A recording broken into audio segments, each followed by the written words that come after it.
목사님 만나고 싶었습니다. 오늘은 우리 교회에 11년 동안 섬기시다가 13년 전에 시애틀의 타코마 중앙장로교회를 섬기시는 이형석 목사님, 참 우리 어르신들 많은 성도님 내리 속에 사랑하는 목사님, 존경하는 목사님으로 남아있는 목사님이십니다. 함께 만나 뵙고 말씀 나누도록 하겠습니다.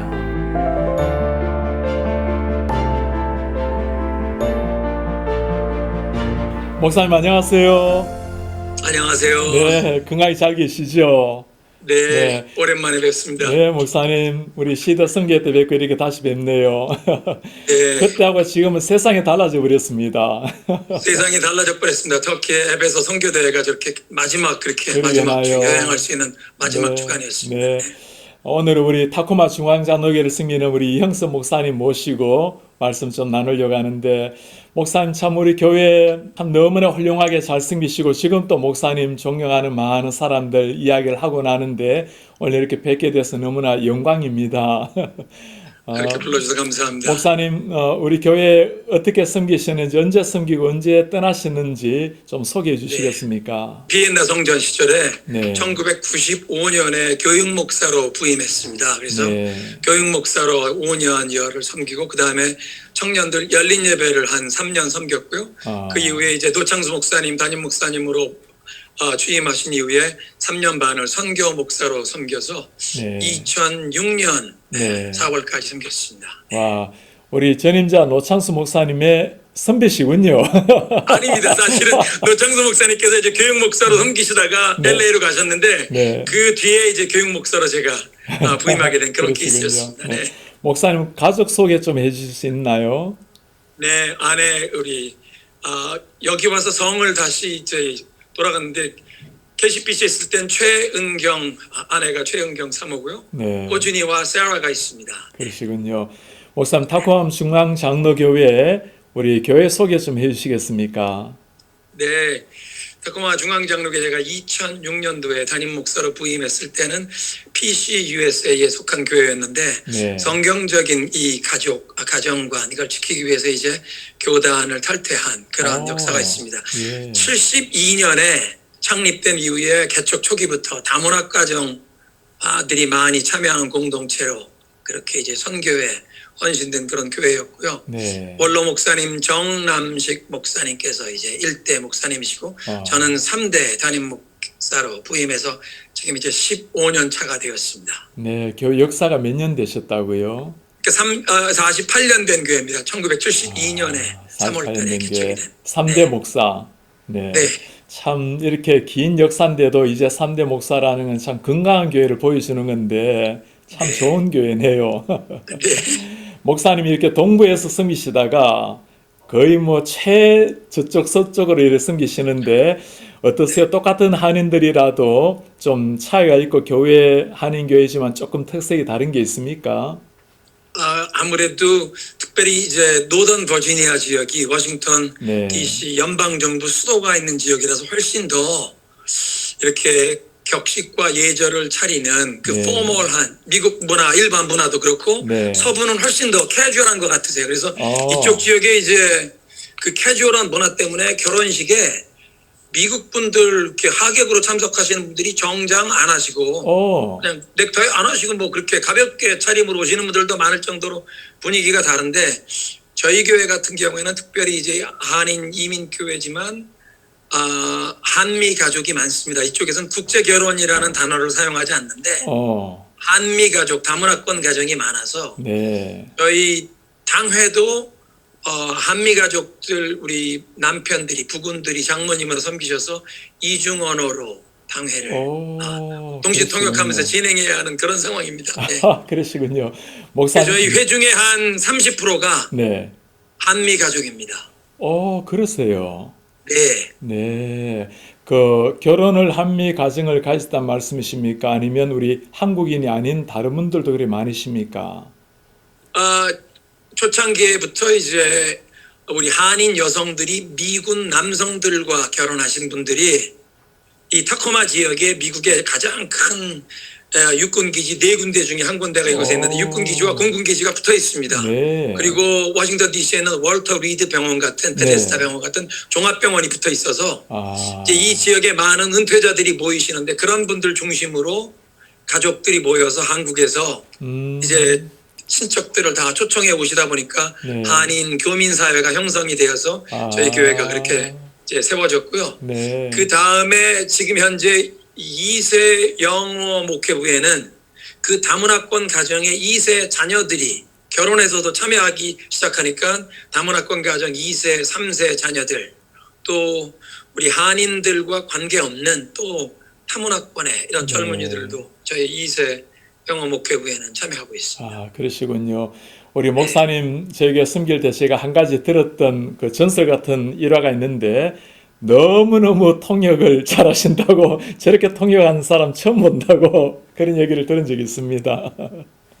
목사님 지금 시애틀도 코로나 상황 때문에 참 많이 힘겨운 시간을 보내었을 텐데 현재 코로나 상황은 어떤지 또 우리 코로나 상황 때문에 교회에 아무래도 영향이 없지는 않을 텐데 어떠십니까?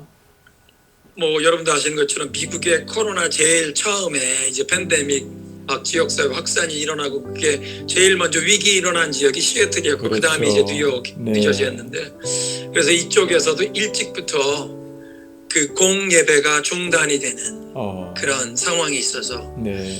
저희가 이제 그 터키 앱에서 선교대회 끝나고 돌아왔는데 돌아오니까 바로 교회에서 당회에서도 해외여행 돌아오셨으니까 2주 격리해달라고 2주 격리하고 마지막 한 주 예배 드리고 그 다음부터 온라인으로만 예배 드리는 이제 그런 상황이 시작되었습니다. 네. 그럼에도 불구하고 저희 교회가 그냥 온라인 예배 드릴 수 있는 인프라가 준비가 되어 있어서 저희는 온라인 예배를 바로 드릴 수 있었지만 온라인 예배 드릴 준비도 안 돼 있었던 개척 교회들이나 이런 작은 교회들은 그렇죠. 참 어려움이 많고 그런데 그런 상황에도 불구하고 아마 이 시대를 통해서 하나님께서 그 개인과 가정과 교회의 예배의 회복을 추구하는 그런 시간을 주시는 것 같습니다. 그래서 저희가 새벽 기도에도 그냥 유튜브로 온라인으로 매일매일 드리면서 그렇게 열심히 또 기도하며 하나님 앞에 나아가는 그런 시간을 가지게 되었는데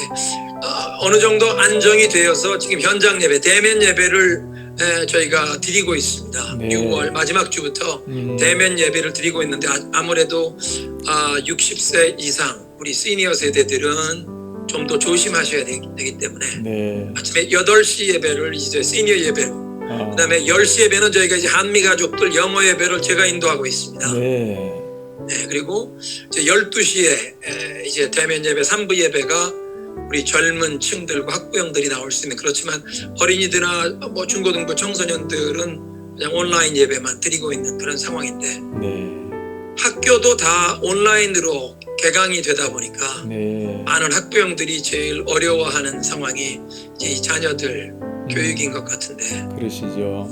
네, 그런데 유스 그룹이나 어린이 교회 학교 뭐 유치부도 교회에서 모이지 못하는 상황에서 이 시즌에 하나님께서 각 가정에 허락하신 우리 자녀들의 영혼을 목양하는 shepherding the souls of our own children 우리 가정에 맡겨주신 자녀들의 영혼을 목양하는 그런 사명을 다시 회복하는 기회를 주시지 않나. 그러니까 공립학교가 대면 수업을 못하고 온라인으로 수업을 진행하니까 어떻게 보면 홈스쿨링을 할 수밖에 없는 상황인데 학교 공부만 아니라 각 가정에서 교회에서 뭐 교재를 제공해주고 온라인 예배를 제공해준다고 해도 청소년들이나 우리 어린 자녀들이나 우리 각 가정에서 학부형들이 그 우리 자녀들의 영혼을 목양하는 것을 다시 회복하고 실습하는 지금 시즌이 아닌가 그런 생각이 있습니다. 저희도 그 말씀을 꼭 잘 간직해야 되겠습니다.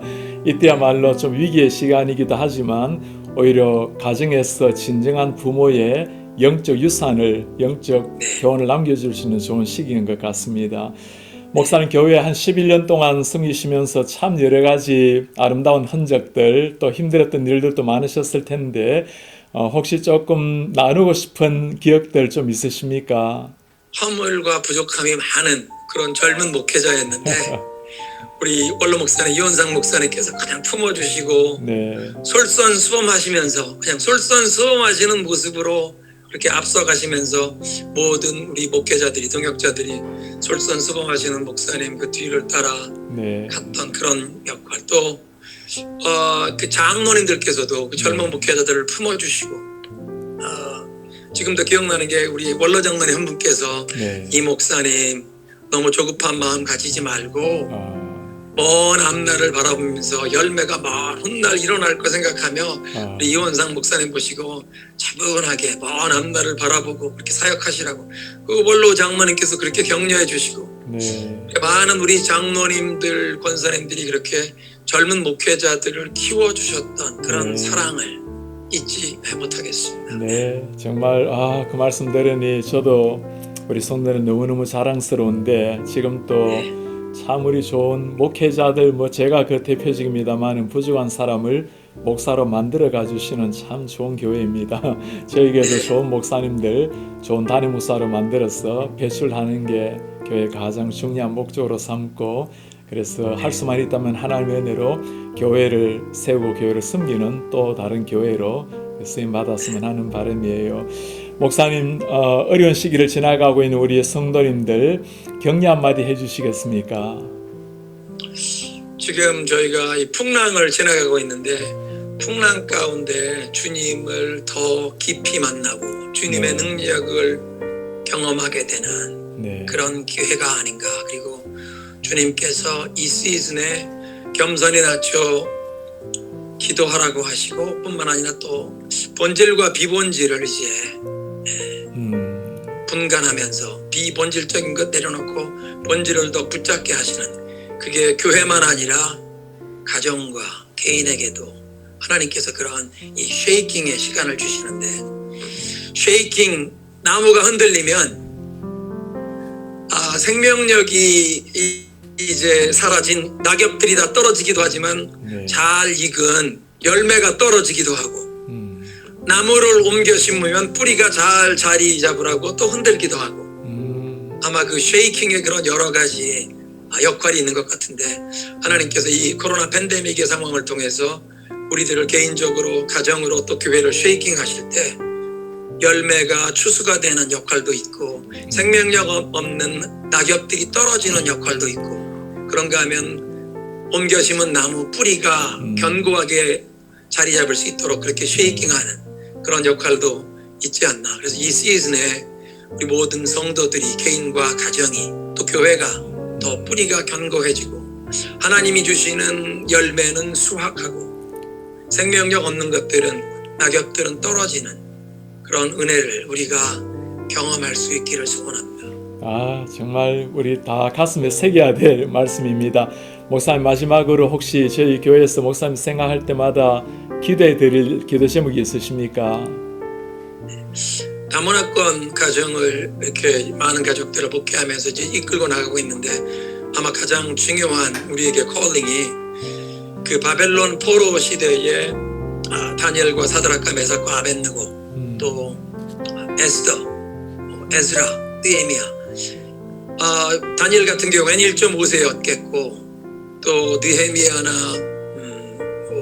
에스더처럼 2세, 3세 그들이 믿음으로 서서 그 이방 문화 가운데 여호와의 신앙으로 일어났는데 우리도 어떻게 하면 이 귀한 신앙의 바탕을 다음 대에 대물림하느냐. 그래서 이제 저도 하나님이 분별의 지혜를 주셔서 이 코로나 팬데믹 시즌에 어떤 부분에 이 뉴노멀의 교회가 사역의 변화와 조정 큰 패러다임 시프트에 정말 하나님께서 보여주시는 길을 보게 하시고 다음 세대에 이 귀한 믿음의 바통을 대물림하여 특별히 저희 교회는 이제 다문화권 교회가 다음 세대로 이렇게 대물림되어 가는 그런 역할을 잘 감당할 수 있도록 그런 분별의 지혜 하나님이 이끄시는 그 방향을 향해 나아갈 수 있는 그런 믿음의 역사를 기도해 주시면 감사하겠습니다. 정말 목사님 교회는 우리 한인 사회를 넘어서 세계 열방을 향한 교회라고 한마디로 말할 수 있겠습니다. 저도 그렇게 기억하며 기도하겠습니다. 목사님 오늘 감사합니다. 이렇게 귀한 시간 내어주시고 참 오랜만에 우리 보고 싶었던 많은 성도님 계실 텐데 함께 말씀 잘 나눠주셔서 너무나 고맙습니다. 목사님 건강하시고 감사합니다. 편안하십시오. 목사님 감사합니다. 네, 목사님. 유 목사님 감사드리고 우리 워싱턴 중앙장로교 모든 성도 여러분 그리스도의 이름으로 축복합니다. 감사합니다. 감사합니다. 목사님.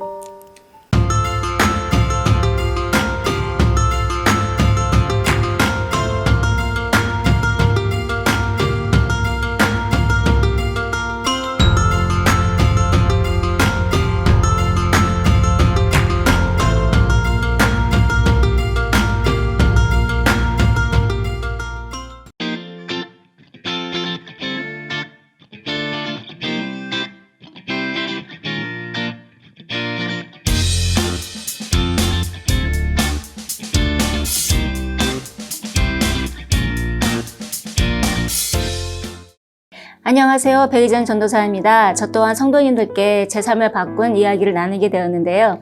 저에게는 세 가지의 이야기가 있습니다.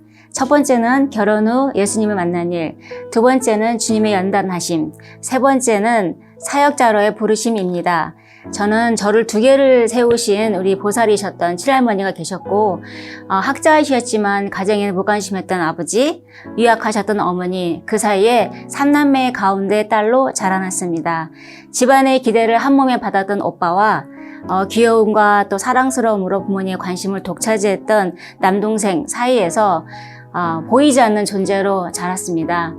그러한 집안의 상황에 따라서 저는 저의 존재감을 드러내고 부모님과 사람들의 관심을 받는 것은 무조건 공부를 잘하는 것이었습니다.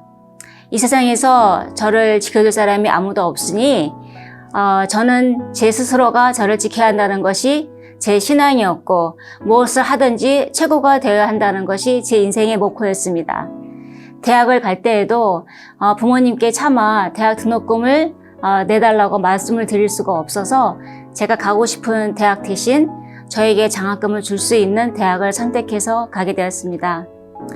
저는 대학을 들어가면 제 인생이 바뀔 줄로 알고 있었고 그렇게 기대했었는데 막상 대학에 들어가니 제 인생 바뀐 것은 아무것도 없었고 학교에 적응도 하지 못했습니다. 대학생활 내내 데모가 끊이지 않았던 불안한 사회적 문제도 있었지만 대학생활 내내 우울했고 이제는 공부를 왜 해야 하는지도 알 수 없었고 인생을 사는 것이 이렇게 의미 없고 지루하다면 산다는 게 무슨 의미가 있을까? 그러면 죽어야 하지 않을까? 라는 생각을 4년 내내 했던 것 같습니다. 대학을 졸업하고 직장을 다니면서 미국에 살다가 14년 만에 한국을 방문했다는 남자를 만나게 되었습니다. 내 자신을 믿는 저와는 달리 예수님이라는 분을 믿고 있고 그분을 너무나 좋아하고 만날 때마다 예수님에 대한 이야기를 신나게 하는 그 남자의 모습이 참으로 희한했지만 좋았습니다. 그렇게 한 1년간 교제를 하고 나서 제 인생에 계획이 없던 결혼을 하게 되었고 미국에 오게 되었습니다. 아버님은 목사님이셨는데 제 남편이 8남매 막내였기 때문에 결혼할 당시에 아버님은 칠순이신 은퇴 목사님이셨습니다. 연로하신 부모님을 모시고 살기 원하는 남편의 뜻을 따라서 미국에 오자마자 시부모님을 모시고 살게 되었습니다. 저는 미국 생활도 또 시부모님 모시고 사는 생활도 참 잘할 거라고 믿었습니다. 왜냐하면 저는 제 인생의 계획을 제가 가지고 있었고 잘할 것이라는 믿음이 있었기 때문이었습니다. 그런데 이상하게 하나도 제대로 되는 것이 없고 너무나 힘이 들었습니다. 노력해도 되는 것이 없자 저는 제 자신이 미워졌고 싫어졌고 아침에 일어나는 것도 싫었고 거울을 보는 것도 싫어졌습니다. 그렇게 자기 혐오에 빠져 있던 날 문득 그렇게 내 남편이 좋아하는 예수님, 내가 더 이상 내 자신을 돌아보지 못하는 막다른 골목에서 그분에게 저의 좌절감, 저의 실패감, 저의 분노를 토로하며 기도하기 시작했습니다. 한참을 울고 나왔는데 참 이상하게 마음이 너무나 평안해졌습니다. 그러고 난 다음엔 정말 하나님이 어떤 분인지, 예수님이라는 분이 어떤 일을 하셨는지 궁금해지기 시작했고 성경을 읽기 시작했는데 성경에 쓰이는 모든 이야기들이 정말 믿어지는 것이었습니다. 그 어떤 책보다, 제가 그동안 읽었던 그 어떤 책보다 더 비교가 안 될 만큼 성경의 이야기는 저를 흥분시키고 기가 막히는 주님의 이야기로 다가왔습니다. 그리고 주님을 만났습니다. 제가 예수님을 인격적으로 만나고 나서 제가 주님을 알지 못했던 그 시절에도 제 삶의 모든 부분에 주님이 함께 하셨고 주님의 계획이 있었으며 주님의 변치 않는 사랑을 받은 사람이라는 깨달음과 믿음은 그동안 제 모습을 그릴 때마다 떠오르던 사막에 모래가 휘날리는 그 황량한 속에서 혼자 남아 사투를 벌이는 제 모습, 그리고 험한 삶 가운데 나 혼자를 지키기 위해서 때로는 투쟁적으로, 때로는 처절하게 사투를 벌이는 그런 모습의 나로부터 평화로움 속에서의 안식과 자유로움의 그림을 그려주었습니다. 제 인생의 목적이 바뀌는 순간이었습니다. 이제는 더 이상 최고가 될 필요도 이유도 없고 제가 남자가 아닌 여자라는 사실에 분노할 필요도 없게 되었다는 깨달음은 저에게 그동안 경험해 보지 못했던 자유로움을 갖다 주었습니다. 그러나 예수님을 믿게 되었다고 제 삶의 모든 문제가 해결된 것은 아니었습니다. 예수님을 믿고 난 후 제 삶에는 또 다른 모양의 파란만장한 삶이 펼쳐졌습니다. 여러 가지 이야기들이 있는데요. 몇 가지를 나눠본다면 먼저 아무리 좋은 시부모님을 하더라도 부모님을 모시고 19년을 산다는 것은 녹록한 일이 아니었습니다. 눈물로 밤을 지새우고 기도를 하면서 모든 상황 가운데 하나님의 계획을 바라보는 훈련과 교만한 저를 무릎 꿇게 하시는 순종의 연습의 연속들이었고 너무나 열심히 정직하게 일을 하였지만 남편의 비즈니스가 어려워지고 거기다가 사기까지 당하게 되었고 저희들은 상상할 수도 없는 빚더미에 앉게 되었습니다. 5 식구의 장을 보러 갈 돈도 없었고 아이가 좋아하는 1불짜리 장난감도 제대로 마음 편하게 사줄 수 없는 저희들의 형편에 저희 남편과 함께 통곡하고 울며 기도하며 지냈던 몇 년간의 세월이 있었습니다. 그리고 첫째 아이를 낳고 둘째 아이가 생기지 않아서 정말 둘째 아이를 달라고 울면서 기도했던 5년간의 기도가 있었고 경제적으로 어려운 가운데 또 제가 육신의 질병을 얻어서 그 치료 과정이 너무나 힘들고 고통스러워서 차라리 죽여달라고 기도한 적도 있었습니다. 그러나 이런 모든 고난과 고통 가운데 제가 붙잡고 인생을 걸었던 말씀이 있었습니다. 욥기 23장 10절이었습니다. 나의 가는 길을 오직 그가 아시나니 그가 나를 단련하신 후에는 내가 정금같이 나오리라. 저는 그 말을 계속해서 외우고 어려운 일을 겪을 때마다 내가 겪는 모든 고난 가운데 주님의 뜻과 계획이 있으니 그 길을 지날 때 주님이 혼자 지나가게 하지 않을 것이며 제가 그것을 잘 이겨낸 후에는 분명히 주님께서 저에게 준비하신 은혜와 저를 정금으로 빚으실 것이라는 믿음이 있었습니다. 돌아보면 그러한 모든 시간들을 통해 주님께서는 내 자신이 아닌 주님만을 전적으로 신뢰하고 주님께 즉각적으로 순종하는 것을 가르치기 위하여서 저를 연단하셨고 제가 삶의 여정 가운데 경험했던 여러 가지의 그 고난들은 여러 다양한 모습으로 고통받는 사람들을 품을 수 있는 그릇이 되도록 저를 넓혀주셨습니다. 그리고 마지막으로 저희 나이가 40이 되어갈 즈음에 남편과 함께 이야기를 하면서 그동안 주님의 은혜로 살아온 것이 너무나 감사하니 앞으로의 인생은 주님께 드리는 삶을 드리면 좋겠다라고 이야기하며 기도하기 시작했습니다. 그렇게 매일 아침 주님의 인도하심을 기다리며 기도한 지 한 1년이 좀 지났을 때 정말 생각지도 않게 주님께서 문을 열어주셨고 신학교에서 제가 신학과 기독교 상담과 가정사역을 공부하게 되었습니다. 그리고 또 한 도를 주님께서 열어주셔서 라이센스 카운슬러가 되기 위한 콜스웍을 공부하게 하셨고, 레지던시와 또 시험을 통하여서 전문 상담자가 되게 하셨습니다. 그런 모든 일들을 한 후에 저의 신앙의 시작이었고, 저에게는 주님을 만나게 한 이 KCPC 이곳에서 성도님들을 상담하고 훈련하고 교육하는 그런 주님의 사역의 장에 동참하게 되었습니다. 저는 제 인생에서 지금 그 어느 때보다도 감사하고 기쁘고 즐겁게 지내고 있습니다.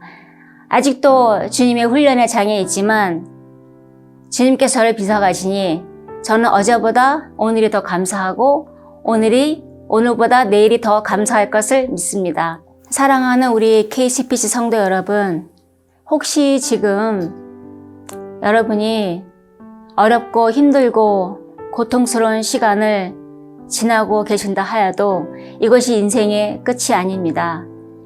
우리 인생의 끝은 오직 주님만이 알고 계십니다. 우리 주님은 우리 각자를 향한 그분만의 계획을 선하시게 신실하게 이루어 가실 것입니다.